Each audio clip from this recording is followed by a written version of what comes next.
भारत के ओडिशा राज्य के पुरी में भगवान श्री जगन्नाथ जी की रथ यात्रा का प्रतिवर्ष आयोजन होता है।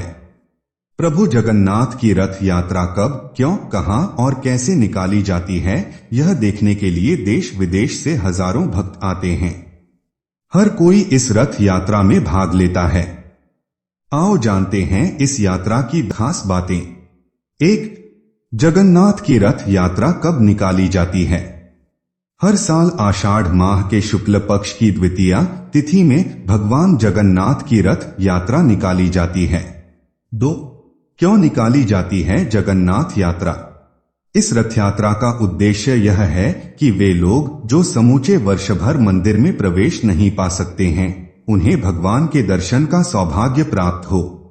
राजा इंद्रद्युम्न और उनकी पत्नी गुंडिचा देवी के काल में प्रभु जगन्नाथ की मूर्ति बनाने के लिए समुद्र से विशाल लाल वृक्ष का तना निकाला गया।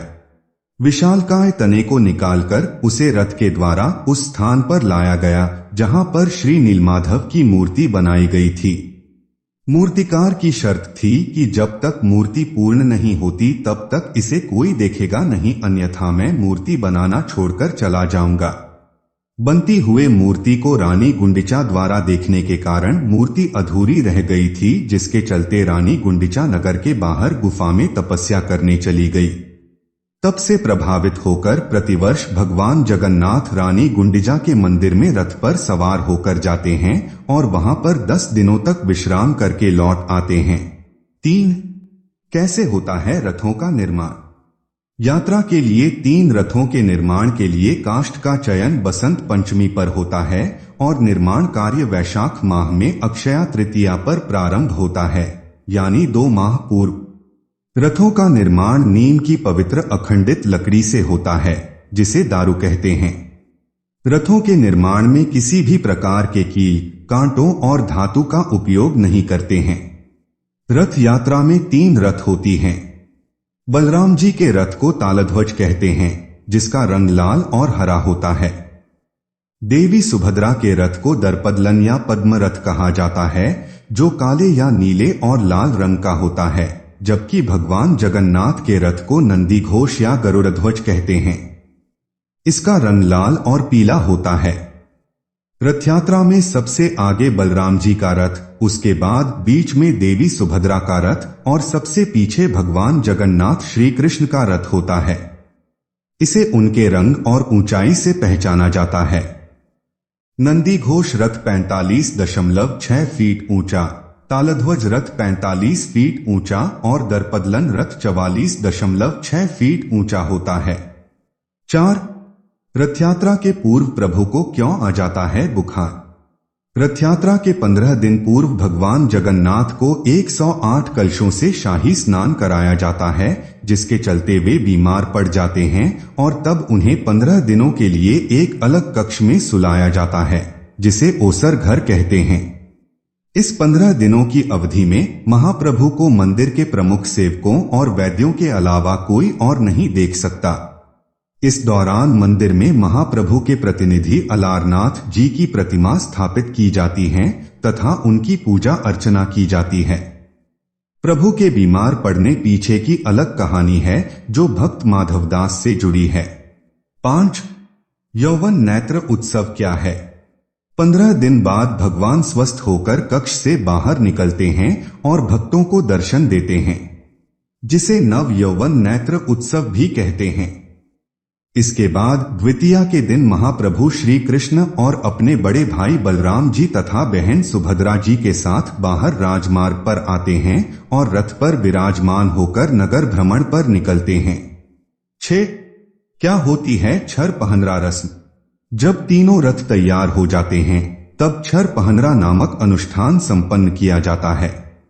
इसके तहत पुरी के गजपति राजा पालकी में यहाँ आते हैं और इन तीनों रथों की विधिवत पूजा करते हैं और सोने की झाड़ू से रथ मंडप और रास्ते को साफ करते हैं। आषाढ़ माह की शुक्ल पक्ष की द्वितीया तिथि को रथ यात्रा आरंभ होती है। ढोल, नगाड़ों, तुरही और शंखध्वनि के बीच भक्तगण इन रथों को खींचते हैं। कहते हैं, जिन्हें रथ को खींचने का अवसर प्राप्त होता है वह महाभाग्यवान माना जाता है। 7. क्या है गुंडीचा मार्जन परंपरा? तीनों रथों को मोटी रस्सियों से खींचकर 4 किलोमीटर दूर गुंडीचा मंदिर ले जाया जाता है। रथयात्रा जगन्नाथ मंदिर से निकलकर गुंडीचा मंदिर पहुंचती है। गुंडीचा मार्जन परंपरा के अनुसार रथ यात्रा से एक दिन पहले श्रद्धालुओं के द्वारा गुंडीचा मंदिर को शुद्ध जल से धोकर साफ किया जाता है। इस परंपरा को गुंडीचा मार्जन कहा जाता है। यात्रा की शुरुआत सबसे पहले बलभद्र जी के रथ से होती है। उनका रथ तालध्वज के लिए निकलता है। इसके बाद सुभद्रा के पद्म रथ की यात्रा शुरू होती है। सबसे अंत में भक्त भगवान जगन्नाथ जी के रथ नंदी घोष को बड़े बड़े रस्सों की सहायता से खींचना शुरू करते हैं। 8. गुंडीचा मंदिर पहुंचने के बाद क्या होता है? रथयात्रा जगन्नाथ मंदिर से शुरू होकर गुंडीचा मंदिर तक पहुंचती है। जब जगन्नाथ यात्रा गुंडीचा मंदिर में पहुंचती है, तब भगवान जगन्नाथ, सुभद्रा एवं बलभद्र जी को विधिपूर्वक स्नान कराया जाता है और उन्हें पवित्र वस्त्र पहनाए जाते हैं। यात्रा के 5वें दिन हेरा पंचमी का महत्व है। इस दिन मां लक्ष्मी भगवान जगन्नाथ को खोजने आती हैं, जो अपना मंदिर छोड़कर यात्रा में निकल गए हैं। 9. क्या होता है आड़ प्रदर्शन? गुंडीचा मंदिर में भगवान जगन्नाथ, बलभद्र और देवी सुभद्रा 7 दिनों के लिए विश्राम करते हैं। गुंडीचा मंदिर में भगवान जगन्नाथ के दर्शन को आड़ प्रदर्शन कहा जाता है। गुंडीचा मंदिर को गुंडीचा बाड़ी भी कहते हैं। माना जाता है कि मां गुंडीचा भगवान जगन्नाथ की मासी हैं। यहीं पर देवताओं के इंजीनियर माने जाने वाले विश्वकर्मा जी ने भगवान जगन्नाथ, उनके भाई बलभद्र और बहन सुभद्रा की प्रतिमा का निर्माण किया था। गुंडीचा भगवान की भक्त थीं। मान्यता है कि भक्ति का सम्मान करते हुए भगवान हर साल उनसे मिलने जाते हैं। 10. क्या होती है बहुड़ा यात्रा? आषाढ़ माह की दशमी को सभी रथ पुनः मुख्य मंदिर की ओर प्रस्थान करते हैं। रथों की वापसी की इस यात्रा की रस्म को बहुड़ा यात्रा कहते हैं। जगन्नाथपुरी में भक्त भगवान के रथ को खींचते हुए 2 किलोमीटर की दूरी पर स्थित गुंडीचा मंदिर तक ले जाते हैं और 9वें दिन वापस लाया जाता है। 11. कब लौटते हैं भगवान जगन्नाथ अपने धाम? 9वें दिन रथ यात्रा पुनः भगवान के धाम आ जाती है। जगन्नाथ मंदिर वापस पहुंचने के बाद भी सभी प्रतिमाएं रथ में ही रहती हैं। देवी देवताओं के लिए मंदिर के द्वार अगले दिन एकादशी को खोले जाते हैं। तब विधिवत स्नान करवाकर वैदिक मंत्रोच्चार के बीच देव विग्रहों को पुनः प्रतिष्ठित किया जाता है।